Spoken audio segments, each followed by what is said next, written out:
What is up, everybody? Welcome back to the Crew 2, and while in this video I will be taking a look at the McLaren P1 Gold Line Edition.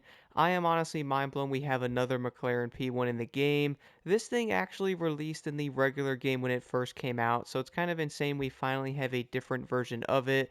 One thing I do have to admit though is if you guys might have been wondering if this car is special like the body kit, I was actually just looking at the regular P1 and you can basically get the exact same body kit on that vehicle. So this car is only going to be special in a way of its color scheme, which I do have to admit does look pretty dang nice on here. I do like the yellow. I think that is carbon fiber there in the front, and obviously on the splitter we have carbon fiber. I also really like the detail of the yellow on the rims as well. I think that looks really good. And overall, I would say they did a pretty good job with the overall design of this vehicle. If I had to guess though, I would say many players are probably going to be happy to see another P1 in the game, or at least like another version of the P1, for example, being in like the Summit, which is kind of insane to think about that.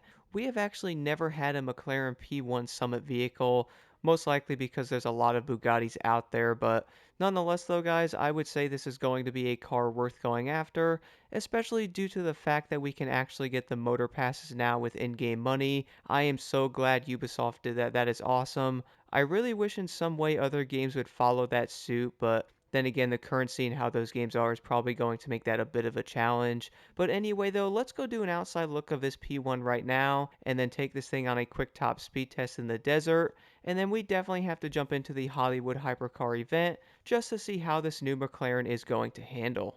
So now arriving outside here at the Salt Flats to take an outside look of this vehicle and then do a quick top speed test, I would say one of my favorite things about this car is probably going to be that really nice matte finish on there, aka like a silver metallic kind of color, I guess you would call that, but I think it does look really nice. It kind of reminds me of the metal colors from GTA Online.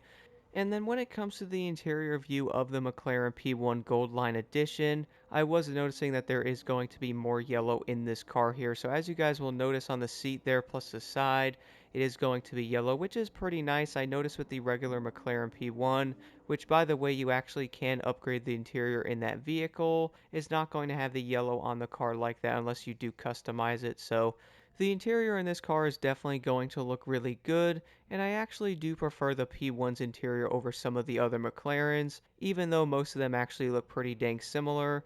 You guys will also notice the dash is going to move with the RPM there, which most of the vehicles kind of do that. It's kind of funny because one of the first things I actually noticed when I jump back into the P1 here is, well, for one, I don't remember the last time I drove the regular P1 in this game, but when I got back into first person I saw that DRS button, it immediately took me back to Drive Club. My goodness, what a great game. But I would say guys, this Gold Line Edition P1 is definitely going to be worth a look. But now besides that, let's go see what the top speed of the McLaren P1 actually is. So with this being a hypercar, if I had to guess, this thing's probably going to hit around 290 miles an hour. If it was any bit lower than that, I would say it's probably going to be a very useless hypercar, unfortunately. And well, one of the biggest things I'm sure a lot of players are wondering is this going to be a car to actually use with the Bugatti Supersport 300 being in the game? To be honest guys, I would say many of these other hypercars are still going to be very viable options for racing, especially like grinding out stuff like that, and I've been finding even in hyper races in the summits, you could easily run a regular hypercar and still basically compete with that one. The biggest thing about the 300 is probably going to be the way that thing can hit 330 miles an hour, but the top speed on the P1 Gold Line Edition is... So 296 miles an hour looks like it's going to be the top speed. I would say that's going to be very competitive because many of the other cars in the game tend to hit like 300 miles an hour, so it's going to be right up there, but even with the P1 doing around 295 miles an hour, I would still say this car can easily compete with some of the better ones. One of the biggest things I noticed about this vehicle right off the bat is going to be its handling. Now jumping right into the Hollywood Hypercar race with the lovely P1 Gold Line Edition, I have noticed a few things about this vehicle that I do want to go over. So for one, I would say the handling of the P1 is going to be pretty dang good. That was actually one of my favorite things about the regular car as well, because I did think the handling was really good. I just personally did not run that car all that much, and what's kind of funny is that was probably my favorite car to use in Drive Club, so it's kind of weird that I never actually used it on the Crew 2, but now that we have the Gold Line Edition, I might end up diving back into this car and really trying it out a little bit more. One of the biggest things I noticed about this car is the fact that I really don't think a lot of people are going to use it, and the main reason for that is most likely going to be the Bugatti Supersport 300, which, to be honest, I can't really get mad or really question that, because that car is honestly incredible. That thing can literally do 300 miles an hour, and my goodness, I almost crashed there. That car can do well over 300 miles an hour, where some cars will actually struggle to get to like 290, so I can definitely see where you're coming from.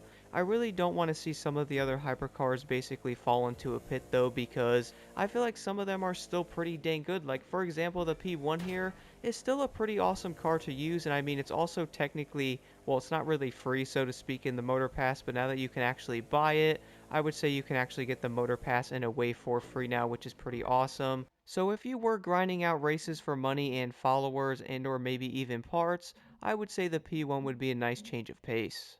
Now, could you run this thing in like summits and all that and still easily compete with other vehicles? I would say it could probably do it.